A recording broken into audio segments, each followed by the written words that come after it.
Assalamualaikum warahmatullahi wabarakatuh. Kisah sang pedang Allah dari kalangan perempuan, Khawlah binti Al-Azwar.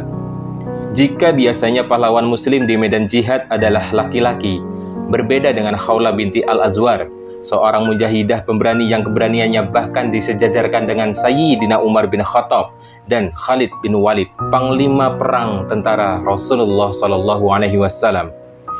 Khawlah adalah putri seorang kepala suku Bani Asad, Malik atau Tariq bin Ausi, yang memiliki julukan Al-Azwar, yaitu kepala suku Bani Asad yang telah lama memeluk agama Islam. Khawlah digambarkan sebagai seorang gadis lembut yang cantik dan cerdas. Ia juga pandai di bidang sastra. Fisiknya juga menunjang. Ia tegap, tinggi, dan gesit. Khawlah sendiri cukup mumpuni memainkan senjata dan ia jago menunggangi kuda. Sehingga setiap ia berjalan, maka akan terselip keanggunan sekaligus kegagahan seorang pejuang Islam. Ia memiliki saudara laki-laki bernama Dirar Al-Azwar yang sangat mahir bermain pedang dan menunggangi kuda. Khawlah belajar seni perang dari kakaknya tersebut. Khawlah dan kakaknya sangat dekat. Bersama sang kakak pula, Khawlah kemudian bergabung dengan tentara muslim.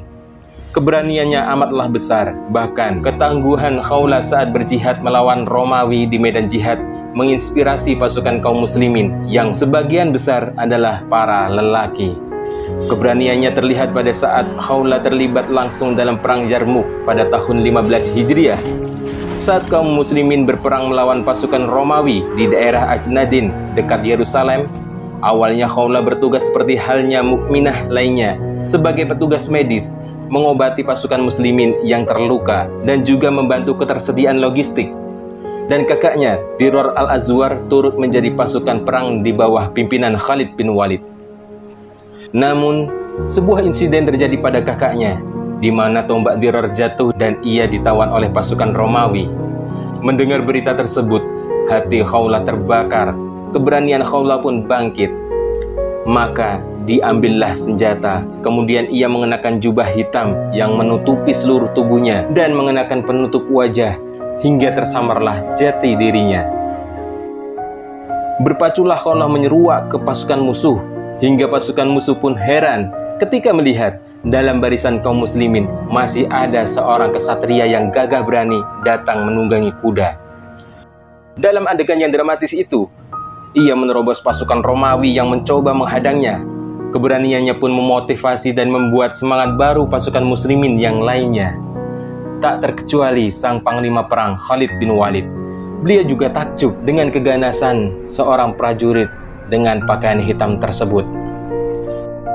Pada awalnya pasukan mengira bahwa prajurit tersebut adalah Khalid, tetapi Khalid muncul dengan rasa penasaran yang sama. Mereka pun bertanya-tanya, siapa prajurit pemberani tersebut? Meski dibalut rasa penasaran, mereka akhirnya turut membantu Khawlah membasmi tentara pasukan Romawi. Pertempuran tersebut pun akhirnya dimenangkan oleh kaum muslimin.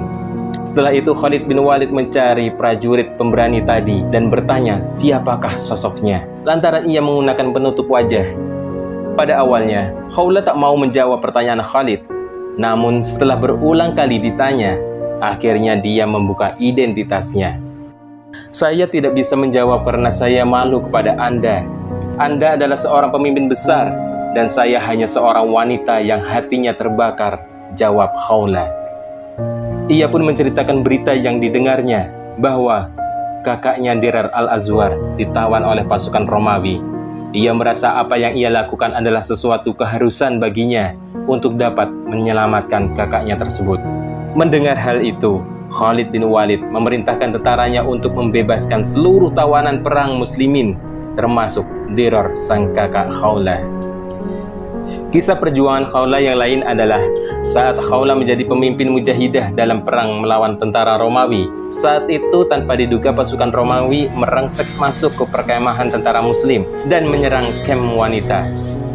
Pasukan musuh itu pun menangkap beberapa dari mereka, termasuk Khawlah.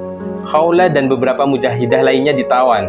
Mendengar bahwa para tawanan wanita akan diserahkan kepada pemimpin tentara Romawi, Khawlah marah dan kemudian memimpin para mujahidah untuk melawan. Khawlah mengatakan lebih baik mati daripada harus kehilangan martabat sebagai wanita. Dengan menggunakan tiang dan pasak tenda, mereka dengan gagah berani bertempur dan akhirnya membebaskan diri setelah membunuh lebih dari 30 orang tentara Romawi. Wallahu alam bisawab. Semoga kisah ini bermanfaat. Wassalamualaikum warahmatullahi wabarakatuh.